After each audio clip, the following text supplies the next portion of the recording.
The money gotta get it when it come to mine. Check the thermostat, I been hot for summer. Trapping, you get whacked, make it hard for your mama. Money bag runs in the pack, get a bundle. Black in the safe, both of them. Man, you see, we out here grinding every single day, man. I'm on the grind, I'm working hard. Stay moving, I'm at the studio, man, with my man Mike. We out here grinding, we about to shoot videos and stuff like that, but I'm trying to show you that the show don't stop, man. We stay on the move, stay on the grind. I'm trying to bring some peace and prosperity at all given times, man. Always, Humanitarian Peace Project, the Triangle, coming soon. Alright, well tonight, I wanted to have a discussion about how the people in the world, and when I say the people, I don't want to talk about like everybody. So when I say these topics and stuff, don't think I'm specifically talking to you directly. I'm just talking about through people in life I've experienced and I've known firsthand. So I can only speak for myself and the things that I'm discussing here. But tonight's discussion is more like about how people view people that have the disease of alcoholism and drug addiction. So it comes to me, and I was thinking to a couple people today, I was like, hey, look, you know that these people that suffer from this disease they're sick just like any other person with any other disease.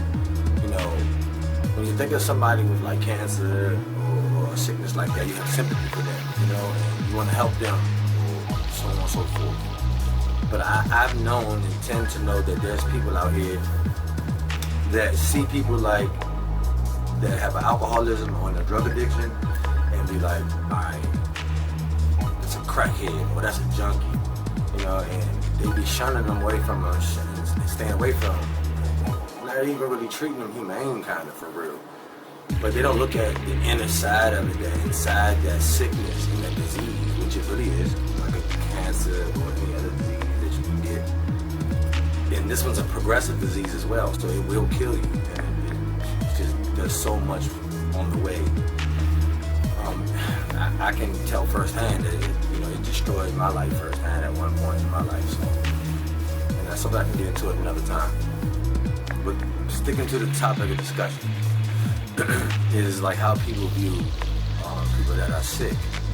You know, at one time these people were like somebody's mother, father, brother, sister, aunt, uncle, cousin, and you know, before they were sick, they were a loving human being and caring person, and they like really were different. And all of a sudden, this disease and the sickness came into their life. I mean, it can come from a whole lot of different reasons. You know, hereditary is one major way I know, and then two could be like life trauma, life experience, like going through things that can do it. Low self-esteem issues can bring people into alcoholism and drug addiction and stuff.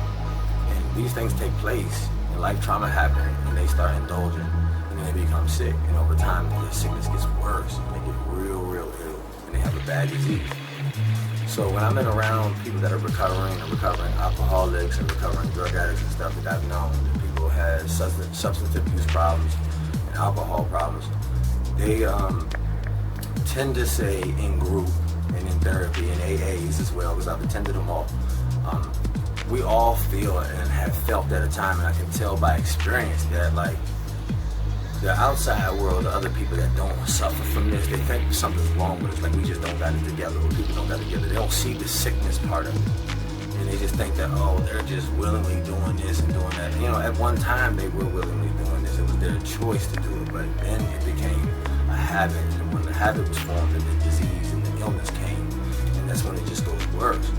So in recovery and stuff, a lot of people have said, so if you're dealing with like somebody in your family or whatever that, you know what I'm saying, is dealing with this sickness of alcoholism or drug addiction, you know, take a look at them and see beneath that, you know, inside that human that's in there. And those that, you know, aren't dealing with that, you see other people in the world that's dealing with that, instead of, you know, you seeing a person being like, oh, look at that drunk, or that alcoholic, or that crackhead, or that junkie, or that dopehead. You know, instead of saying stuff like that, man, just keep it to yourself and look beneath the illness and see inside the person. Regardless, underneath that shell of a human, because I've been that shell of a human before, there's definitely a human being in there. And if you're not gonna care for them and help them, at least treat them with some dignity and some respect.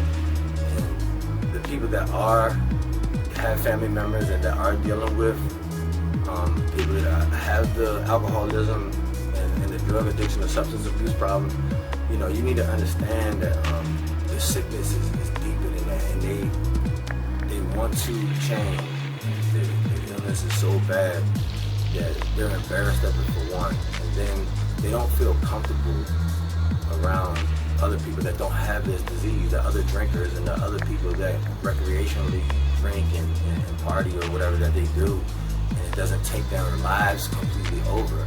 You know, they look at people like us like we're not normal or whatever, we can't get it together, but you know, we're suffering. Not me, I'm a recovered alcoholic now, and I'm recovering, I made it. I want those that know me, that, you know, or don't know me, pass the word on, and I can help anybody out there. Like, I'm willing to do this for free, man. Just, you know, I want, you know, making friendships, supporting people with their sobriety. I can give you a whole lot of explanations about boundaries and different methods that can help you about abstinence and non-abstinence addictions and things that you can watch out for and different signs. And, you know, talking with somebody can go a long way. And, you know, if you need that person, you can reach out to me on my Facebook and, you know, Gary G. Khalid Henson, my IG King Khalid 27. My email is thetriangle27@gmail.com. Like, this is all what's going on, and this is tonight's topic of discussion was how society pretty much views people that suffer from the disease of alcoholism and substance abuse. I just want to change people's mindsets, aspects, and perspective through the remap and the triangle. I want to change the thought process of people. So now, after you see this video and you really give it time and think about it, you see somebody as a family member or just a human out there. You know, if you're not going to help them, just treat them with some dignity and some respect as a human being. Alright, I appreciate the time, man. Everybody, you know, take a look at my stuff. I'm coming out with more and more every day. The food vlog. I'm starting to take this thing over a little bit, so bear with me. The films might be edited a little funny, but it's all the makings, like I always do with the triangle. Coming soon.